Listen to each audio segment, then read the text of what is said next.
and yell at him to get back. And again, he just pushed the door shut and just stares at me. And as I look back at him, all of a sudden, punches start flying. He threw the first punch? Yes.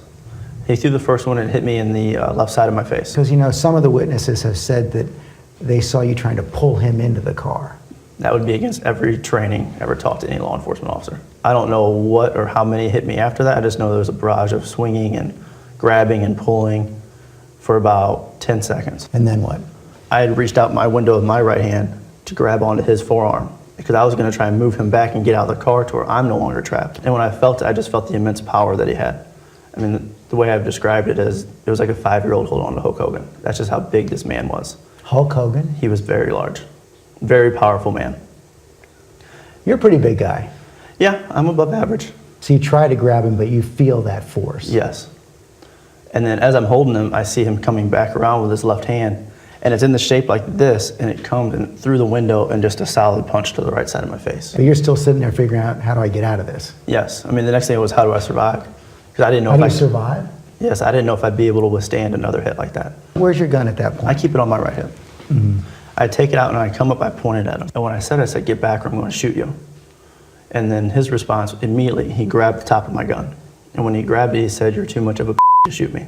And while he's doing that, I can feel his hand trying to come over my hand and get inside the trigger guard and try and shoot me with my own gun. And that's when I pulled the trigger for the first time. What happened? Didn't go off. The gun was actually being jammed by his hand on top of the firearm. So I tried again, and again another click. And this time I'm like, this has to work, otherwise I'm going to be dead. He's going to get this gun away from me. Something's going to happen, and I'm going to be dead. So I pull a third time, and it finally goes off. That was the first time you'd ever used your gun, right? Yes, it was. In all your years as a police officer? Yes. And then what happens? He gets even angrier. His aggression, his face, the intensity just increases. And he comes back in at me again. I was looking at him, I was just like, racket, expecting another hit, and I put my gun up and fired. Then I go to exit my car. And when I'm getting out, I use my walkie and I say, shots fired, send more cars. And I start chasing after Michael Brown. Why not stay in the car? He's running away. Because he's not, my job isn't to just sit and wait. You know, I have to see where this guy goes. So you felt it was your duty to give chase? Yes, it was. That's what we were trained to do. And he runs out of the car, gets about 30 or 40 feet. You can now get out of the car. Mm-hmm. You start to follow him. And then he stops? He does stop. Why? When he stopped, he turned and faced me. And as he does that, his right hand immediately goes into his waistband, and his left hand is a fist at his side, and he starts charging me. What did you think when you saw that? I didn't know. I mean, my initial thought was, is there a weapon in there? Even though he hadn't pulled something out earlier when he was confronting you? It was still just the unknown. And again, we're taught to let me see your hands. As you know, some of the eyewitnesses have said, at that moment when he turned around and put his hands up. That would be incorrect. No way? No way. So you say he starts to run, does a stutter step, starts to come towards you, Mm-hmm. and? At that time, I gave myself another mental check. Can I shoot this guy? Legally, can I? And the question I answered myself was, I have to. If I don't, he will kill me if he gets to me. Even though he's, 35, 40 feet away? Once he's coming that direction, if he hasn't stopped yet, when's he gonna stop? After he's coming at me and I decide to shoot, I fired a series of shots and paused. What did you see? I noticed at least one of them hit him. I don't know where, but I saw his body kind of just flinch a little. And after that, I paused and I again yelled, stop, get on the ground, giving him the opportunity to stop. And he ignored all the commands and he just kept running. And so after he kept running again, I shot another series of shots. And at least one of those hit him because I saw the flinch. Well, this time he's about 15 feet away.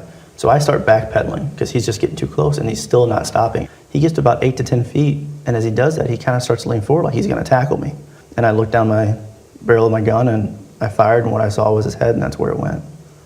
Right in the top of his head? Yes. You'd never even shot your gun before, and now a man is dead. Mm-hmm. After the supervisor got there, I gave him the brief rundown of what had happened. What'd you tell him? I told him that I had to shoot somebody. And he asked me why. I said, well, he had grabbed my gun and he had charged me and he was going to kill me. So you killed him first? Yes. Is there anything you could have done differently that would have prevented that killing from taking place? No. Nothing? No. And you're absolutely convinced, when you look through your heart and your mind, that if Michael Brown were white, this would have gone down in exactly the same way? Yes. No question. No question. You and your wife, I don't even know if this word is appropriate anymore. What is your dream going forward? Like I said, we just want to have a normal life. That's it. I guess it's hard to have a normal life after someone is lying dead. Mm-hmm. Something you think that will always haunt you? I don't think it's a haunting. It's always going to be something that happened. You have a very clean conscience. The reason I have a clean conscience is because I know I did my job right. In fact, he said it was the first time he shot his gun. And George, did he have a message for the family of Michael Brown? He spoke to them directly. He said, I'm sorry that their son lost his life. He knows there's nothing he can say that's going to make them feel better. But he also said again and again and again, you saw that right there, there's nothing he says he would do differently right now. That's Darren Wilson with George Stephanopoulos. We'll play more a little bit later on in the morning, but a sense that the man is at peace with what happened. Yeah. And let me just read just something. Leslie McSpadden and Michael Brown Sr. just finished an interview on the Today Show, and Michael Brown Sr. has not seen the interview with Darren Wilson, but he did say that he doesn't believe that his son was the instigator, and he respected law enforcement. And then I'm quoting him. He said, he said, who in their right mind would rush or charge at a police officer that has his gun drawn? It just sounds crazy. It does sound crazy. And he can certainly have his opinion, but the facts are the facts, and there are eyewitnesses that back up the physical evidence. And he wasn't there, and I wasn't there, and you weren't there. Mm-hmm. I don't know, but there are people who are there whose credibility is much more much more acceptable because their eyewitness accounts support what the physical evidence is, or the physical evidence supports eyewitness accounts that say that he rushed the car. You're right. Who in their right mind rushes a police officer and punches him in the face while he's sitting in the car? Who in their right mind knocks over a convenience store for cigars, cheap cigars? Who does that? It's all legitimate questions. And, you know, a troubled youth in a moment of weakness, whatever, can lead to a tragic end. And as bad as that is, and as sad of a commentary it is, it happens. So just a grief-stricken dad who, is looking for answers that he's never going to get. 7:30 here, Big 550 KTRS. We'll play more from that interview a little bit.